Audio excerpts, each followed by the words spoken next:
এই যে আজকে আমি আর আমার ক্যামেরাম্যান চলে আসলাম টমেটো খেতে, টমেটো নিতে। আর এই যে হলো টমেটো গাছ, এখানে অনেক টমেটো গাছ আছে যেখান থেকে আর কি আমরা এখন টমেটো নেব। টমেটো নিয়ে বাসায় গিয়ে টমেটো মাখাবো। তারপরে আমি চলে আসলাম টমেটো খেতে টমেটো নেওয়ার জন্য। তারপরে পাকা পাকা টমেটো দেখে ক্ষেত থেকে টমেটো ছিঁড়ে নিলাম। তারপরে টমেটোগুলোকে একটা পাত্রে রেখে এক এক করে সবগুলো কাটতে শুরু করলাম, যাতে মাখানোর সময় কোনো সমস্যা না হয়। আর যে কোনো মাখানোতে কাটার জন্য তো আমার মামু আছেই। আর এখন সবগুলোকে পিস পিস করা হয়ে গেলে এখন পোড়ানো হবে মরিচ। মরিচ পোড়ানোর জন্য চলে আসলাম। সেই আমাদের দেশি স্টাইলে আবারও মরিচ পোড়াচ্ছি।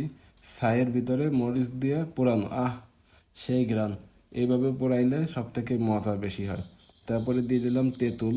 টমেটো মাখার মধ্যে দুইটা জিনিস সব থেকে ইম্পর্টেন্ট, তার মধ্যে একটা হচ্ছে তেঁতুল আর একটা হলো শুকনো মরিচ।